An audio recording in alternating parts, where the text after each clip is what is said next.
ಯಾವ ರೀತಿ ಡಾಲರ್ $1 ಈಗ ₹100 ಆಗೋ ಚಾನ್ಸಸ್ ಇದ್ದೇ ಇರುತ್ತೆ ಮುಂದೆ. ಸೊ ಇದು ಈಗ ಆಗ್ಬಾರ್ದು ಅಂದ್ರೆ ಏನ್ ಮಾಡಬೇಕು? ಫಸ್ಟ್ ಇಂಡಿಯಾ ಎಕ್ಸ್ಪೋರ್ಟ್ ಮಾಡೋದು ಜಾಸ್ತಿ ಮಾಡಬೇಕು. ಇಂಡಿಯನ್ ಗೌರ್ಮೆಂಟ್ ಇಂಡಿಯಾ ಯಾವಾಗ ಎಕ್ಸ್ಪೋರ್ಟ್ ಮಾಡೋದು ಜಾಸ್ತಿ ಆಗುತ್ತೆ, ಇಂಪೋರ್ಟ್ ಕಮ್ಮಿ ಮಾಡಬೇಕು. ಎಕ್ಸ್ಪೋರ್ಟ್ ಮಾಡ್ಬೇಕು ಜಾಸ್ತಿ.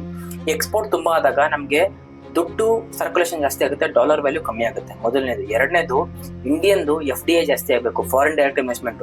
ಫಾರಿನರ್ಸ್ ಇಂಡಿಯನ್ ಸ್ಟಾಕ್ ಮಾರ್ಕೆಟ್ ಮೇಲೆ ಇನ್ವೆಸ್ಟ್ ಮಾಡೋದು ಕಲಿಬೇಕು. ಅವ್ರು ಇನ್ವೆಸ್ಟ್ ಮಾಡಿದಾಗ ನಮಗೆ ಡಾಲರ್ ವ್ಯಾಲ್ಯೂ ಕಮ್ಮಿ ಆಗೋ ಚಾನ್ಸಸ್ಗಳು ಇರ್ತವೆ.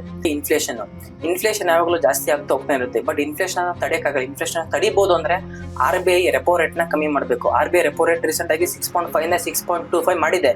ಅದರಿಂದ ಏನಾಗುತ್ತೆ, ಬಿಸ್ನೆಸ್ ಮ್ಯಾನ್ ಗಳು ಏನ್ ಮಾಡ್ತಾರೆ, ಲೋನ್ ತಗೊಂಡು ಬಿಸ್ನೆಸ್ ಮಾಡ್ತಾರೆ. ಬಿಸ್ನೆಸ್ ಮಾಡಿದಾಗ ಅವ್ರಿಗೆ ಪ್ರಾಫಿಟ್ ಆಗುತ್ತೆ.